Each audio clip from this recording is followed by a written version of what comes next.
السلام عليكم ورحمة الله وبركاته. هبين نمو وناكسنا خيارتنا داوانا يساي ملك استود كتوغتان ضافا عالمك كسور لوادا وروحنا عالم كيديكا إني يوتيوب كينا بدي بري channel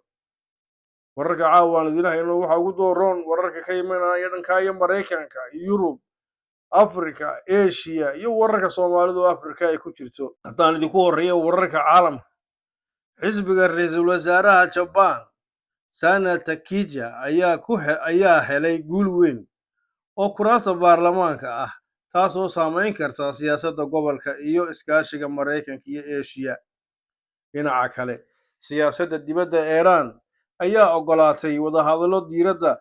lagu saarayo arrimaha nukliyeerka iyadoo diiday dhisidda military ee Mareykanka. Xaaladda ayaa taagan xilli muran gobolka Iran iyo Mareykanka u dhaxeeya. Sidoo kale, madaxweynaha Masar Cabdi Fattah al-Sisi ayaa hadal dadban u diray madaxweynaha Soomaaliya Xasan Sheekh Maxamuud isagoo cadeeyay in Masar ay ilaalinayso danaha qarankeeda iyo amniga badda cas. Hadalkaas oo maanta la baahiyay ayaa loo fasilay si kale oo ku saabsan isbedel kasta oo halis gelin kara xasiloonida gobolka. Dhanka kale, wararka ka imaanaya Yurub, aqalka dhaqanka Faransiiska ayaa baadhitaan ku haya madax sare oo lagu eedeeyay inay xiriir la leeyihiin Jeffrey Epstein, taasoo saameyn ku yeelan karta sumcadda siyaasadda ee dalkaas. Wararka ka imaanaya Afrika, weerar diyaarado dagaal oo ay fuliyeen kooxda RSF ee Suudaan ayaa dilay 24 qof oo barakacayaal ah oo ay ku jiraan carruur, iyadoo kooxaha caalamiga ah ay cambaarayeen falka wuxuushta. Sidoo kale, ninkii tiisabadareeyay tukala ku dara dowladda Soomaaliya ayaa war qoraal ku cambaaraysay kooxda RSF ee ka dagaalanta Suudaan, iyadoo ugu baaqday inay joojiyaan weerarada ka dhanka ah dadka rayidka ah iyo gaadiidka gargaarka ee WFP-da. halka Soomaaliya WFP iyadoo ay cuntay baadhatay. Soomaaliya ayaa dalbatay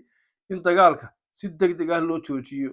Tallaabadan oo loo arko mid ay ku doonayso raaligelinta dalka Sacuudiga iyo Qatar ee taageera dowladda Suudaan. Dhanka kale, hadallada madaxweyne Xasan Sheekh Maxamuud ee Al Jazeera ayaa lagu tilmaamay kuwaan xaqiiq ku salaysnayn, isla markaana ah isku day hoggaan fashilmay oo mas'uuliyadda dhibaatooyinka gudaha ku eedeynaya cid kale. waxaa la sheegay in Soomaaliya ay xor u tahay inay saxiixdo heshiiska Abraham oo ay si buuxda ula shaqeyso Israa'iil, iyadoo la beeniyay wararka sheegaya in dadka qasa loo soo rarayo Somaliland. sidoo kale waxaa lagu eedeeyay dowladda federaalka in ay si buuxda u maamulin amniga dalkeeda, isla markaana ay weli ku tiirsan tahay ciidamo shisheeye, iyadoo qaybo badan oo dalka ka mid ah ay ka baxsan yihiin gacanteeda.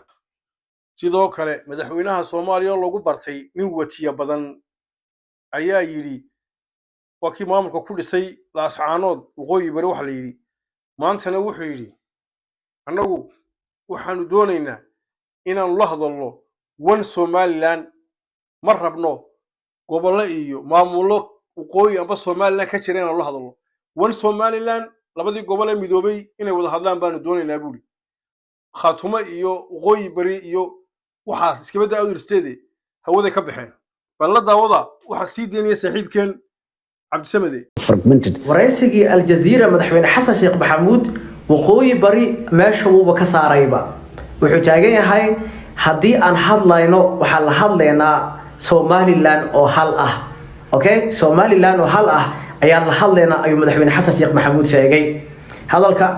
ujeedada hadalka waxay tahay in waqooyi bari madaxweynaha meesha uu ka saaray. waxyaabaha kale madaxweynaha uu ka hadla waxay tahay su'aal la weydiiyo ahayd in maamulka halkaas ka dhisan dowladda sidoo kale ee arrinkaas ay ka dambeeydo. wuxuu taagan yahay madaxweyne Xasan Sheekh Maxamuud ba maamulka halkaas ka dhigan oo halkaas ka dhisan dowladda arrinkaas maba ogaba. wuu diiday madaxweyne Xasan Sheekh Maxamuud. ujeedada hadalkiisana wuxuu ku soo koobay haddii la wada hadlayo in Somaliland kaliya la hadli doono cid kalena aysan jirin.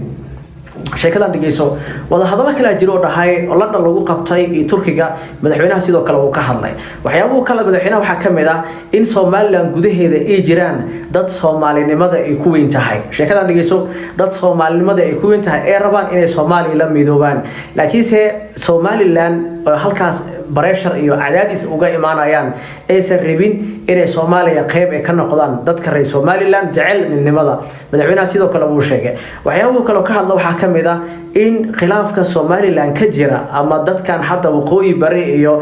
meelahan kale khilaafada ka jira in Somaliland dhexdeeda looga baahan yahay waxyaabahaas inay xalisaba madaxweynaha hadalkiisa wuxuu ku soo koobay Somaliland oo mid ah ayaa la hadlayaa waliba haday xasuusatiin xildhibaanada dawladda ku jira waxay aaminsan yihiin in hadii la wada hadlayo waqooyi iyo koonfur loo hadlo hadalkiina madaxweynaha uu qaatay meeshana wuxuu ka saaray waqooyi bari sidoo kale wararka madaxweynaha Soomaaliland Cabdiraxmaan Maxamed Cabdullaahi Cirro wararka ka imaanaya madaxweynaha ayaa wareysi Sky News Arabic isagoo ka hadlaya sababta uu mar kale diiradda u saaray arrinta aqoonsiga Soomaaliland wuxuu sheegay in Soomaaliland ay buuxisay dhammaan shuruudihii dawladnimo isla markaana ay muddo dheer ku taagneyd nabad xasilooni iyo maamul shaqaynaya madaxweynuhu wuxuu carabka ku adkeeyay in Soomaaliland iyo Soomaaliya ay yihiin laba xaaladood oo gabi ahaanba kala duwan isla markaana midnimadii hore ay burburtay kadib dhibaatooyin waaweyn oo dhacay wuxuu xusay in Soomaaliland ay xaq u leedahay inay mustaqbalkeeda ka tashato si madax bannaan sidoo kale wuxuu sheegay in Soomaaliland xiriiro caalami ah ay la leedahay dalal badan isla markaana ay door muhiim ah ka qaadanayso amniga iyo ganacsiga badda cas isagoo ka hadlaya arrinta midnimada madaxweynaha Soomaaliland wuxuu sheegay in midnimada Soomaalidu aysan ku wada jirin dhammaan Soomaalida ku nool Djibouti Ethiopia iyo Kenya sidaa darteedna Soomaaliland aysan ku qasbayn midnimo khasab ah ugu dambeyn wuxuu ku celiyay in aqoonsiga Soomaaliland yahay xaq sharci isla markaana waqtigu muujin doono sida beesha caalamka uga soo jawaabto dalabkan